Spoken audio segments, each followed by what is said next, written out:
In our headlines on this Wednesday afternoon, January 31st, here on the peninsula. The International Monetary Fund says the South Korean economy will expand 2.3% this year, higher than its forecast back in October, as Korea's trade partners such as the US remain resilient. Meanwhile, Seoul's ambassador to the US, Cho Hyun-dong, says there are no signs indicating that Pyongyang is preparing for an all-out war on the Korean peninsula despite its provocations. And on the football field, Team Korea advances into the quarterfinals of the Asian Cup after beating Saudi Arabia 4-2 in a penalty shootout on Tuesday in Qatar. The Tech Warriors now face Australia on Friday. The outlook for Korea's economic expansion this year remains optimistic, with pundits at the IMF now projecting a slightly higher growth for the local market as its trade partners prove resilient despite their respective headwinds. Our Shin Se-byuk reports. The International Monetary Fund on Tuesday upgraded its growth forecast for South Korea's economy to 2.3% this year. It is a slight increase of 0.1 percentage points from the previous forecast made in October last year. The fresh outlook is an expansion from a 1.4% increase last year. This projection aligns with the OECD's expectations and is higher than the anticipated growth set by the South Korean government of 2.2% and the Bank of Korea, which forecast 2.1%. The boost in South Korea's growth outlook came on the back of the robustness of its two major trading partners, the U.S. and China. The U.S. saw a growth rate of 2.5%, while China saw 5.2% growth in 2023. Globally, the IMF anticipates a 3.1% growth this year, up 0.2 points from its October forecast, largely bolstered by the strong performances of the U.S. and China. IMF chief economist Pierre-Olivier Grinches expressed a positive view of the global economy, highlighting its resilience and the potential for a smooth and stable growth path. The global economy continues to display remarkable resilience, with inflation declining steadily and growth holding up. The chance of a soft landing has increased. However, he warned that the foundation for growth was weak and that significant risks such as geopolitical unrest in the Middle East persisted, which could affect commodity prices and supply chains. By region, the U.S. is expected to post 2.1% growth this year. China is forecast to grow 4.6% in 2024, an upward adjustment of 0.4 percentage points. Japan's growth is anticipated to be limited to 0.9% as the boost from last year's weak yen and surge in consumer spending begins to fade. The Eurozone, which has been grappling with an economic downturn, is forecast to grow by 0.9%. In terms of the global outlook for next year, the IMF kept it steady at 3.2%, unchanged from its previous projection. Amid ongoing challenges, the IMF emphasized the need for timely adjustments in monetary policy, enhancing fiscal resilience, as well as pursuing structural reforms for long-term productivity. Shin Se-byuk, Arirang News. Korea's industrial output marked a modest annual growth last year, while its retail sales and facility investments lost tangible ground. Our economics correspondent Moon Hae-ryun has details. The country's overall industrial output inched up in 2023, but hit lows in manufacturing production on the back of a slow recovery of the semiconductor industry. Data from Statistics Korea released Wednesday showed that industrial output grew by 0.7% last year compared to the year before. This was mainly due to increased output in the service industry, which grew by nearly 3% on year. However, the manufacturing industry saw a drop of just under 4%, its biggest decline seen in 25 years. While production of cars grew by nearly 10%, chip production fell by over 5%. It's the first time since 2001 that chip production has seen an on-year decline. The semiconductor industry's production levels went downhill from the second half of 2022 through the first half of 2023 and only began to recover in the second half of last year. Retail sales, a key gauge of private spending and domestic consumption, fell by 1.4%. That's the biggest drop since 2003 and came on the back of a downturn in sales of semi-durable goods such as clothing, despite a small rise in consumption of durable goods such as cars.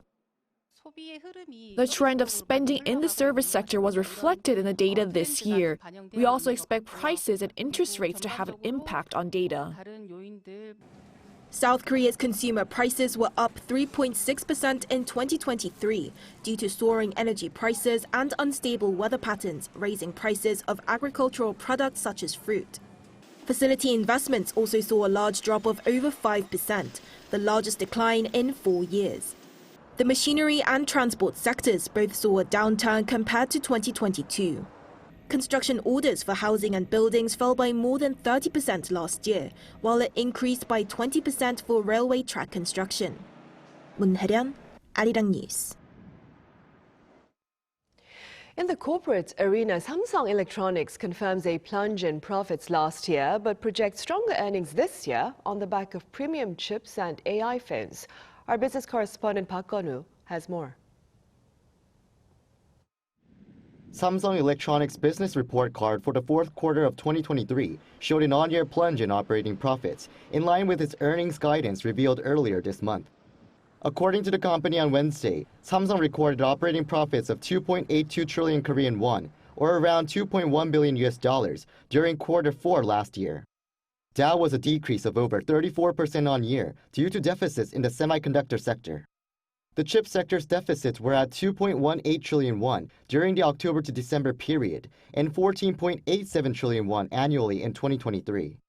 But Samsung's Device Solutions division, which manages its chip business, says the situation had improved from the quarter before. Recoveries in memory chip inventories and higher demand for AI servers contributed to the lower deficits. In terms of the whole of 2023, Samsung recorded operating profits of 6.56 trillion won, down by over 84% from the previous year. This is the first time since 2008, during the global financial crisis, that Samsung has logged an annual operating profit of less than 10 trillion. However, Samsung says it will be focusing on expanding sales of high-value products, including high-bandwidth memory 3 chips and AI smartphones, along with other AI-enabled consumer products in the first quarter of this year, as IT market conditions are gradually recovering. Park Gun-woo, Arirang News. Staying with Samsung, prospects over its profits for this year are indeed looking up amid the launch of its Galaxy S24 series that have seen record-high pre-order deals here in the country. My colleague Shin Ha-young reports. Following an unpacked event earlier this month, Samsung Electronics' Galaxy S24 series is out starting Wednesday. The lineup, including the S24, the S24 Plus, and the S24 Ultra, is now available in countries including the US, the UK, France, and India. The company plans to ultimately release the phones in 120 countries. The Galaxy S24 series saw an even bigger increase in global pre-order sales compared to the previous model. Not only that, the top-of-the-line Galaxy S24 Ultra is the most popular, accounting for 65% of the total. The latest series has broken the company's domestic pre-order record, surpassing the previous one set by last year's model. According to Samsung, pre-orders for the series in Korea came to over 1.2 million units. The surge in demand is driven by the addition of an on-device AI feature, which allows users to enjoy the cutting-edge technology of generative AI without connection to the cloud. For me, the circle to search feature stands out the most in this series, as it allows you to search for items by drawing a circle on the screen while watching clips. I can definitely feel a big difference in speed and camera quality compared to previous models. Another feature that captured customers' attention was real-time calls and text translations. Customers are interested in how Live Translate works when making calls with non-Korean speakers. People seem to prefer the Galaxy S24 Ultra since it's the first ever Galaxy phone with a titanium frame. Also, users can enjoy clearer photos with it. Amid rising expectations that Apple's iPhone 16, launching later this year, will incorporate generative AI, one expert says that the South Korean tech giant could have an advantage in the AI smartphone market. Generative AI is expected to have a significant impact on the market. Considering Samsung's expertise in chip design and manufacturing as well, the widespread adoption of on-device AI could bring long-term benefits for the company. The total annual shipments of the latest series are expected to reach 36 million units, the highest in 8 years since the Galaxy S7, which sold 49 million units in 2016. 신하영, Arirang News.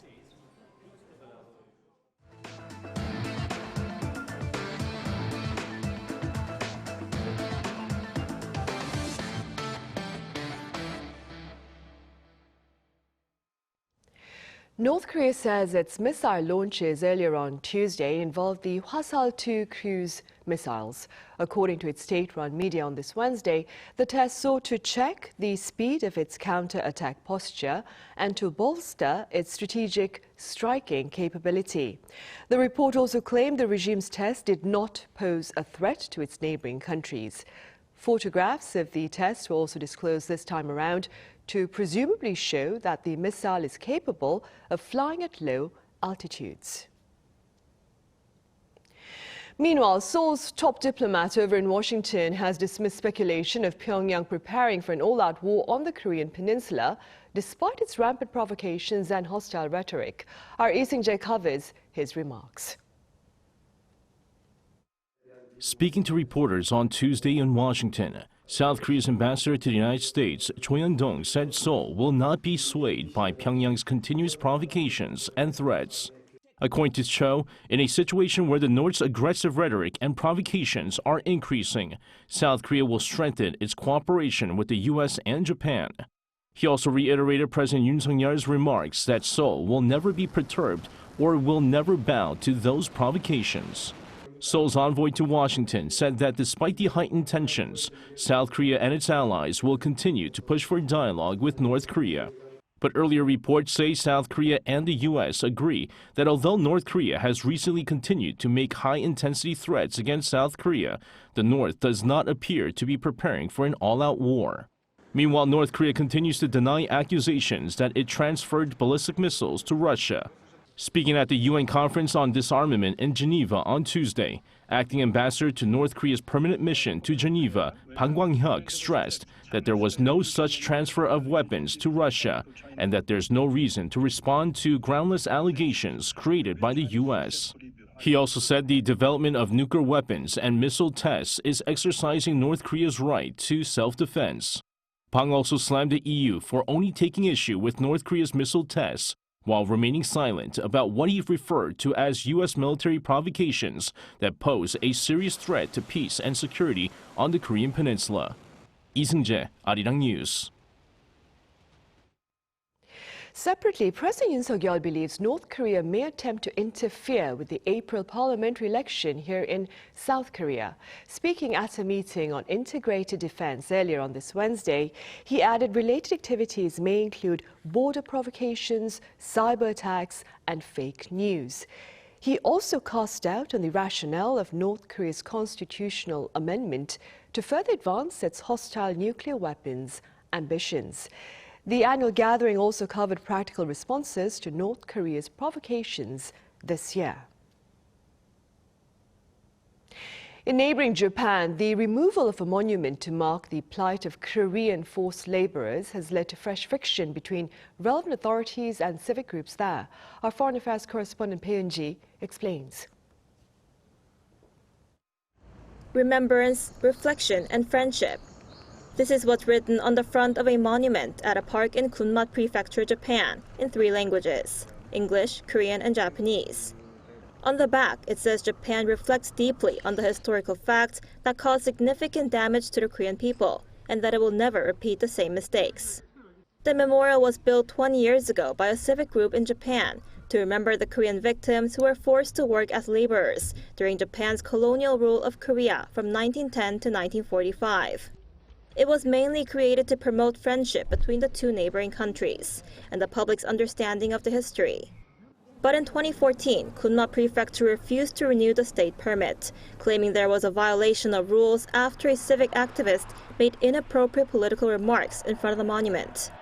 Then in 2022, Japan's top court ruled in favor of the Gunma officials. And starting this week, the local authorities have now closed the park and have begun to remove the memorial. Gunma Prefecture gave permission for a monument to be built based on the condition that religious and political events and administrative matters would not be held there. However, I have heard permission has been revoked because the installer repeatedly violated these conditions. The removal procedure was carried out despite strong protests from civic groups and others. Even the Japanese local news, Asahi Shimbun, said in an editorial on Tuesday that the local government should call off its decision to remove the memorial, calling on them to immediately stop the outrageous action. In response, the South Korean government simply said it hopes the issue can be taken care of without causing friction. Our government hopes this issue can be resolved in a way that does not undermine the friendly relations between the two countries. To do this, necessary communication is taking place between South Korea and Japan. The historical issue surrounding wartime forced labor has been a major factor that strained bilateral relations, as hundreds of thousands of Koreans were forced to work in Japanese companies under harsh conditions during colonial rule. 배은지, Arirang News. Over in the Middle East, the Iran-supported forces based in Iraq, who earlier took responsibility for the deadly drone attack on a U.S. base in Jordan, say they're suspending their assaults against American soldiers in the region. Our Yoon tells us why. On Tuesday, Iran-aligned Iraqi militia group Kataib Hezbollah announced the suspension of all its military operations against U.S. targets in the region, including any attacks on U.S. bases in Iraq and Syria. The group said that it made the decision to prevent embarrassment for the Iraqi government while it will support the fight in Gaza in other ways. A Pentagon spokesperson declined to give a detailed comment on the group's statement. Yeah, we've seen those reports. I don't have a specific comment to provide other than actions speak louder than words. Also on Tuesday, U.S. President Joe Biden promised that Washington would respond to attacks against U.S. targets at the weekend, which the Pentagon said looked like having been committed by Kataib Hezbollah, while avoiding a broader Middle East war.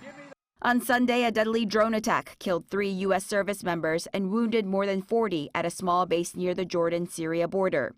They were the first 3 American service members to be killed since the start of the war in Gaza, which has resulted in increased tensions in the region. In terms of attribution for the attack, we know this is an IRGC-backed militia. It has the footprints of Kataib Hezbollah, but not making a final assessment on that. Our teams here are continuing to do the analysis, but we know that Iran is behind it. Iran-aligned groups, known collectively as the Axis of Resistance, have been waging attacks against Israeli and U.S. targets from Lebanon, Yemen, Iraq, and Syria since the breakout of the war in Gaza on October 7th. According to a U.S. military official, as of Tuesday, those groups have launched 166 attacks on U.S. military installations, including 67 in Iraq, 98 in Syria, and now 1 in Jordan. Yoon, Arirang News. Back on the local front, registration for this year's Munhwa Nuri Card begins tomorrow, that is Thursday. The card issued by Seoul's Culture Ministry offers discounts for entry to over 29,000 cultural and sports-related venues nationwide for the less privileged. Now, this year, the subsidy has been raised to 130,000 Korean won, about 98 US dollars, that is. First-time users can register for the card at community service centers or on the Nuri Card website or via the service's call center. Existing cards will automatically be recharged. And in Qatar on Tuesday, Team Korea advanced to the quarter-finals of the Asian Cup after a penalty shootout with Saudi Arabia. Saudi Arabia raced ahead right after the start of the second half, but late into 10 minutes of added-on injury time, Cho Gyu-sung headed a goal, sending the match to extra time. And after both teams failed to score in the extra time, the match went to penalties. Now, goalkeeper Cho Hyun-woo saved the third and fourth kicks, giving the Taeguk Warriors a 4-2 win and a ticket to the quarter-finals. South Korea now faces Australia on Friday.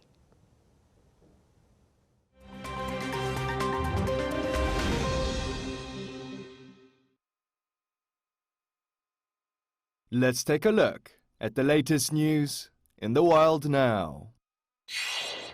In Pakistan, the country's former Prime Minister, Imran Khan, was sentenced to 10 years in prison on Tuesday under the charge of leaking state secrets.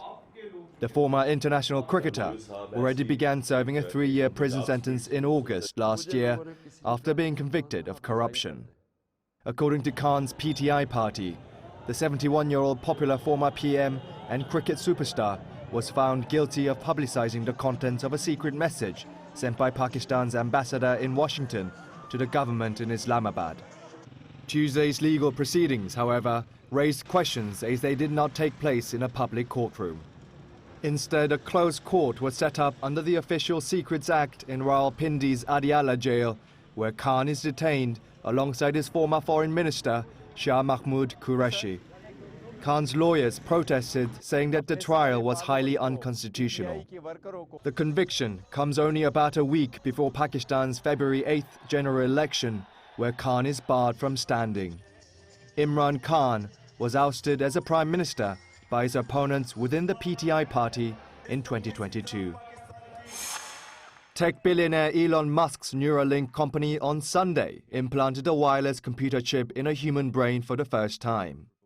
Posting on social media site X, Musk said that the patient is recovering well, as initial results show promising neuron spike detection.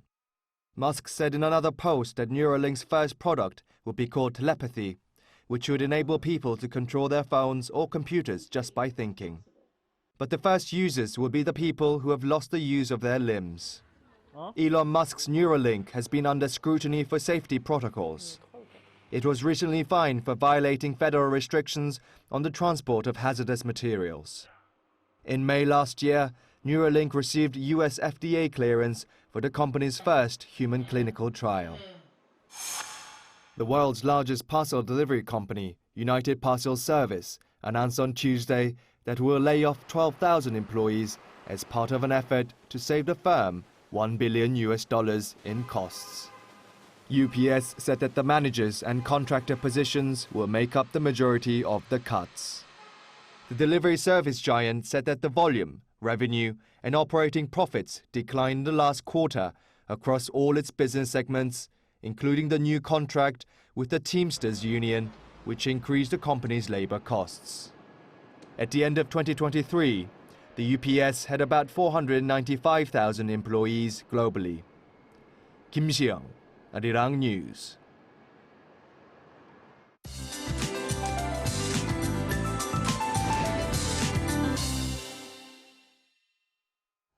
Good afternoon.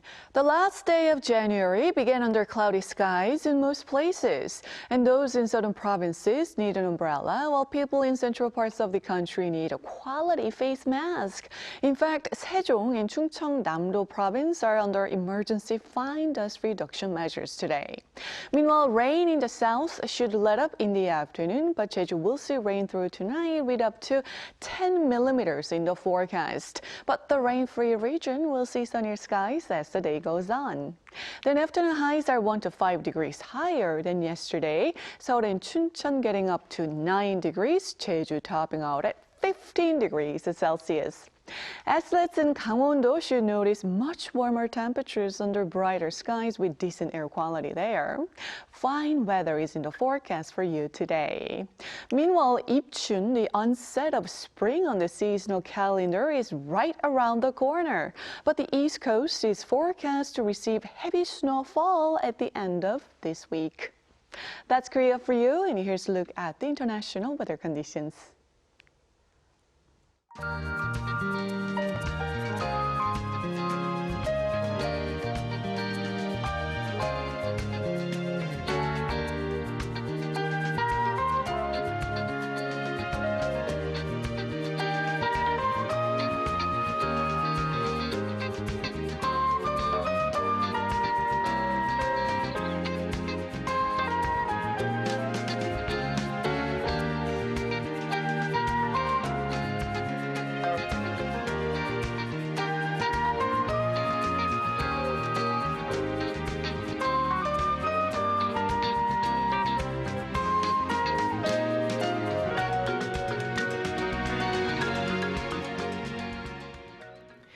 And that ends Wednesday's afternoon newscast. Coming up right after this break is our daily panel session. See you in a bit.